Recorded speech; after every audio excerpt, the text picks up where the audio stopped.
चुनाव को लेकर के तमाम जो नेता हैं अपना प्रचार कर रहे हैं और अपना प्रचार के साथ साथ पार्टियों से जुड़े हुए लोग, स्थानीय नेता, कद्दावर नेता हर पार्टी के मैदान में उतर चुके हैं। इस वक्त हम लोग एलनाबाद हलके के सबसे बड़े गांव, वोटों की दृष्टि से सबसे बड़ा गांव है जमाल, वहां बैठे हैं और इनेलो से जो चुनाव लड़ रहे हैं अभय सिंह चौटाला, उनके प्रचार के लिए उम्मेद लोहान हमारे साथ हैं। उम्मेद एक ऐसा चेहरा है जिसका परिचय मैं नहीं मानता कि करवाने की कहीं ज़रूरत है।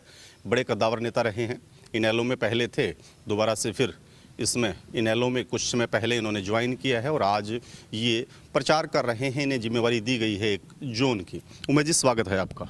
धन्यवाद राजेश भाई। तो किस तरीके से चल रहा है चुनाव? ज़बरदस्त उत्साह है लोगों में।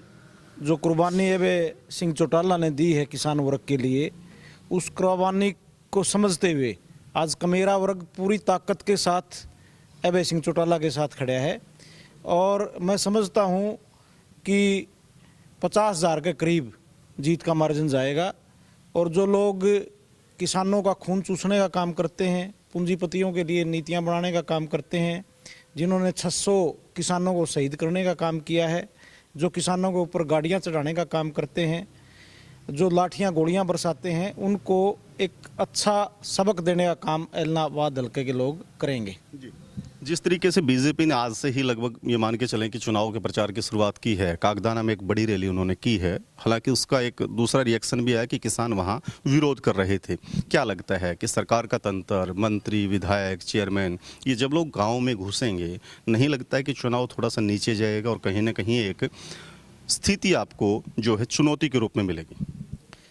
ये लोग सरकारी तंत्र का जिस तरह दुरुपयोग कर रहे हैं, गोविंद कांडा तो गोविंद कांडा, जो गोपाल कांडा हैं, जो न इस पार्टी के कोई स्टार प्रचारक हैं न वो कैंडिडेट हैं, उनके साथ भी कई बसेज पैरामिलिट्री फोर्सेस की और हरियाणा पुलिस की चल रही हैं। तो ये सरेआम एक मजाक है लोकतंत्र का और चुनाव आयोग के कानून कायदों का। तो एक तो सरकार को और उसको केंद्र सरकार को इस चीज़ पर रोक लगानी चाहिए। जहाँ तक गांव में घुसने की बात है, गांव में घुसने से इनेलो पार्टी कोई इनका विरोध नहीं कर रही। जहाँ विरोध कर रहे हैं वो किसान कर रहे हैं। हम तो चाहते हैं कि भाई इनका चेहरा और चरित्र ज़्यादा से ज़्यादा लोगों के सामने आए।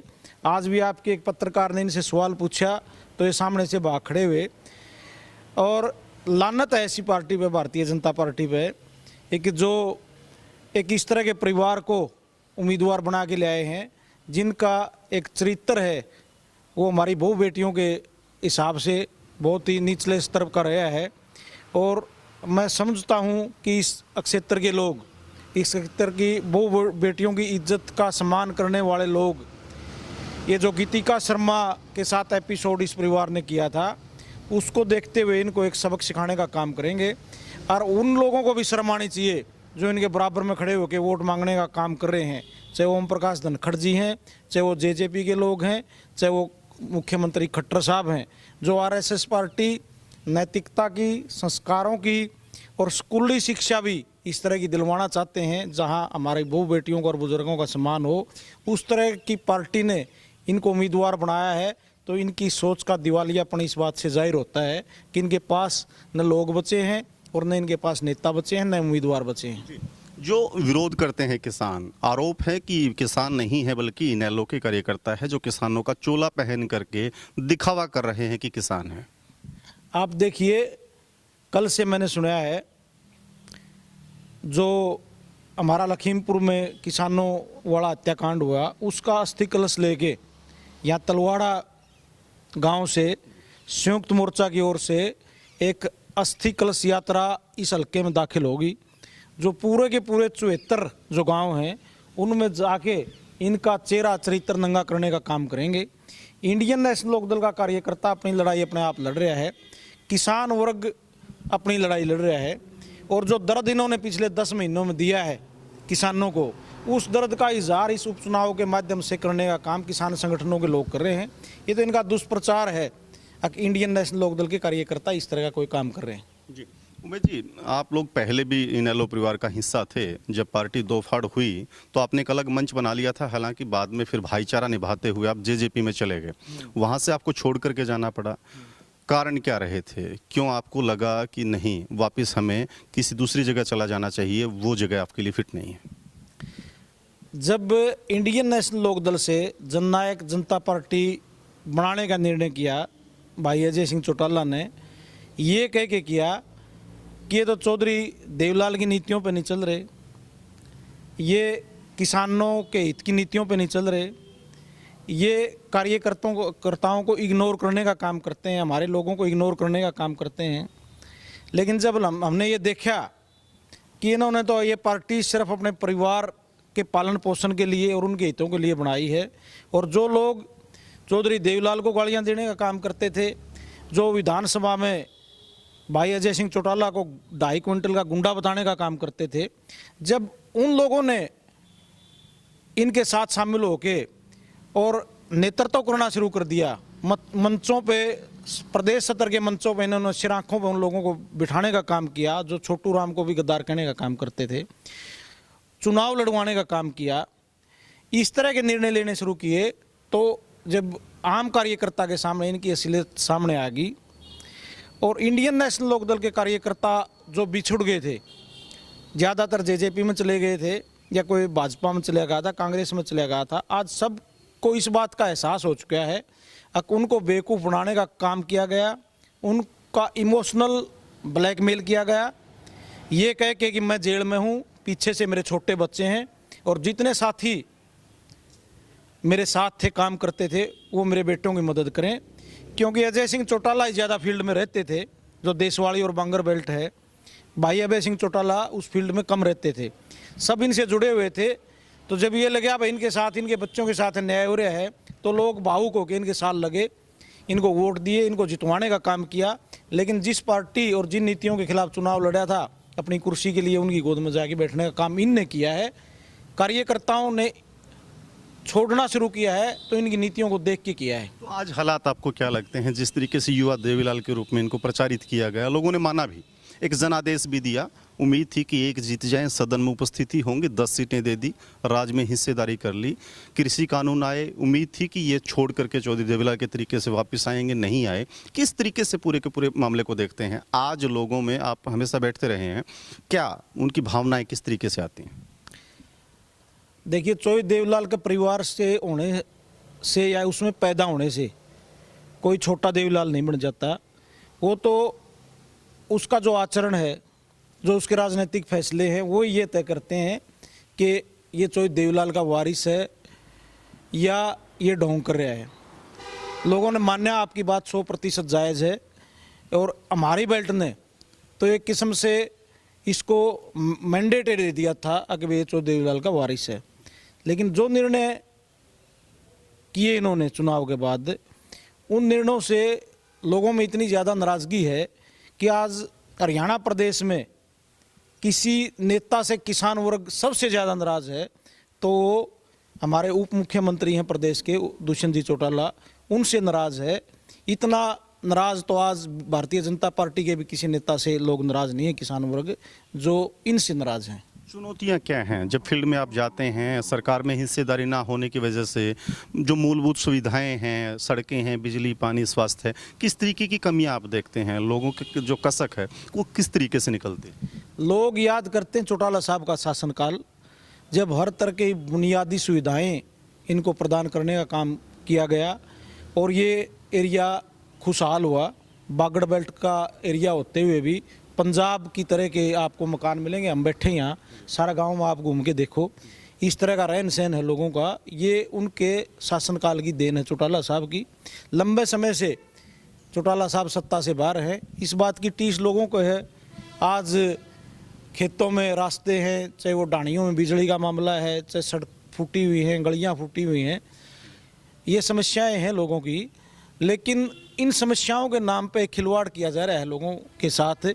आज कहीं खंभे डाले जा रहे हैं और चुनाव आयोग मूक दर्शक बना हुआ है, कहीं बिजली के तार डाले जा रहे हैं, कहीं गलियों के लिए ब्लॉक बिछाए जा रहे हैं और उसके बदले में लोगों से वोट मांगे जा रहे हैं। पैसे बांटने का प्रचार किया जा रहा है, पैसे बांटे जाएंगे।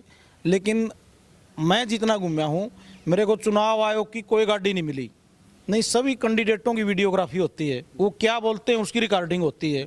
इस चुनाव में मेरे को कहीं चुनाव आयोग की आज तक एक गाड़ी नहीं मिली, सिर्फ इसलिए कि इनको खुली छूट देना चाहते हैं ताकि ये लोगों के बीच में पैसे का नंगा नाच कर सकें, लोगों का वोट खरीद सकें, लोगों के निर्णय को खरीद सकें। जी जी जी। मैं सरपंच साहब से जाऊंगा। पूर्व सरपंच हैं आप गांव के, तो किस तरीके से इस गांव, बड़ा गांव है, निर्णय ये गांव करता है सत्ता का या इस हलके के नुमाइंदगी का, किस तरीके से देखते हैं? अभय सिंह चौटाला कितने हिस्से में रहेंगे, कितने वोट यहाँ से लेकर के जाएंगे? अभय सिंह चौटाला के साथ में गांव है, किसान है। क्यों है? पहले चौधरी ओम प्रकाश जी थे, तो उनके शासन में हर ये सारा ताम झाम ऑफिसर लेकर गांव में आते थे, लोगों से पूछने में आपको किस चीज़ की ज़रूरत है, क्या चीज़ की कमी है और क्या आपको करके देना है। अब वो बात नहीं है इन सरकार में। एक चर्चा में 3 दिन पहले इसी गांव में आया था, बताया गया था कि किसी धर्मशाला को लेकर के आपके गांव के कुछ लोग हैं वो बीजेपी के प्रत्याशी के पास गए थे, उनके भाई के पास गए थे, और उन्होंने कहा कि मंदिर में जाकर के आप कसम उठाओ, ऐसा उन्होंने कहा, तो हम लोग उसके लिए चंदा देंगे। कुछ इस तरीके के मामला आपके भी सुनने में आया है, क्या थी वो बात, आप बता पाएँ तो खुल के थोड़ा सा। हमारे गांव से यहाँ पल्लू इस एरिए लोगों ने पैसा इकट्ठा करके वहाँ ज़मीन खरीदी है धर्मशाला बनाने के लिए, और उसमें जो वो कमेटी बना रखी है उनको का ये सारा मामला तो यही चल रहा है नहीं, कांडा आया है तो भाई पैसे खूब देगा। तो एक पहले दिन तो गया एक खाल का वास्ते कई लोग, तो बने कहे भी मैं थारो पाइप डलवा दूंगा, पाइप आबादी थारी खाल थे थारो बना लियो, और बन मंदिर में कुटिया में बाड़ गिर मांगने में कुआनो जो को कुआ लियो। दूसरे दिन वह धर्मशाला वह चले गया, वह कमेटी ही 30-35 आदमी में सारा गया, तो वहाँ जाके गोपाल कंडो बात करी, वह बोले जी थाने 2.5 लाख तो अब दे देंगे। कितना खर्चा है? वो नक्शा वगैरह ज़मीन की वो रजिस्ट्री वगैरह सारी दिखाई उन्होंने। बोले जी 10 लाख का 4 दीवारी का खर्चा है। बोले मैं 4 दीवारी 2.5 लाख अब दे दूंगा और चुनाव के बाद दे दूंगा, और कमरे फिर बाद में बनवा दूंगा मैं। बोलो ठीक है जी। गोपाल जी तो वो बता रहे थे, कोई फ़ोन लेकर वो चले गए, उनका लड़का था एक और बैठा, वो कहने लगे अभी ये पैसे तो दे रहे हैं आपको, आपका तो काम हो गया, पर इनके काम की क्या आपके पास में, तो इनको भी तो कुछ आप सर्टिफाइड के बदले में आपको मिलेगा क्या? हाँ सर्टिफाइड करो। तो बोले जी हाँ वो तो करांगा जी। तो बोलो करांगा, जब बोले थे जागे और मंदिर में बढ़ गए, कह दियो कि मैं वोट देंगा तारो काम होगा।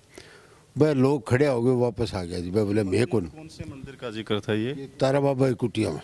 जिस कुटिया को वो बताते हैं उसी में पैसे दे करके वोट की कसम खाने की बातें इस तरीके की हुई हैं। हाँ। जी। तो वो आदमी जो गए थे ना, वो वहीं से खड़े हो गए आ गए। फिर पीछे से उनको फ़ोन, गोपाल जी फ़ोन किया, भी आप चले क्यों गए, 2.5 लाख तो ले जाते। मैं बोला जी मैं कसम खा के कौन ले जाऊँ, थे धर्मार्थ पीछो दो अरे थारो फोन बधाए, मैं तो भी खातर आया, वोट दे के पीछा लेने को नहीं आया मैं। फिर 2-3 दिन तक उन्होंने फ़ोन किया है इनको। तो ये लोग हाँ हाँ। एक धर्म की जगह पर बैठ करके मंदिर में कसम खिलाने की बातें होती हैं, पैसा धर्मशाला के नाम पर दिया जा रहा है, लेकिन वोट हैं वो कसम खाएंगे। किस तरीके से देखते हैं इस पूरी घटना? ये तो हर एक चीज़ की कीमत लगाने वाले लोग हैं। ये धर्म की कीमत लगाते हैं, ये आदमी की बहु बेटियों की कीमत लगाने वाले लोग हैं, ये आदमी का जो ज़मीर है उसकी कीमत लगाने वाले लोग हैं। और जैसे ये खुद हैं ऐसे और लोगों को भी समझते हैं। जमाल के लोगों ने उनके इस प्रस्ताव को ठुकरा के कि कुटिया में जाके मत्था टेको, उनके मुंह पे और उनकी पूंजीपति होने पे तमाचा मारने का काम किया है। और मैं उम्मीद करता हूं कि इस तरह के सबक 2-4 गांव के लोगों ने और दे दिए तो जो इस तरह के जो वोट खरीदने वाले लोग राजनीति में आ रहे हैं, जो एक माहौल बिगाड़ने वो काम कर रहे हैं, उनको कोई फिर आगे टिकट भी नहीं देगा।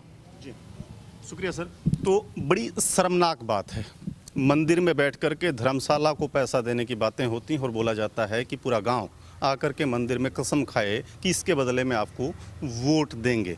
इस तरीके की समाज सेवा है और इस तरीके के सामाजिक कार्य अब देखना इलाहाबाद हल्के की जनता को है कि वो इन तमाम चीज़ों को किस नज़रिए से देखती है और किसको वोट दे करके उनके सिर पर इस हल्के की नुमाइंदगी का ताज पहनाती है। अपने सहयोगी अजीत के साथ मैं रुद्रा राजेश कुंडू, इलाहाबाद।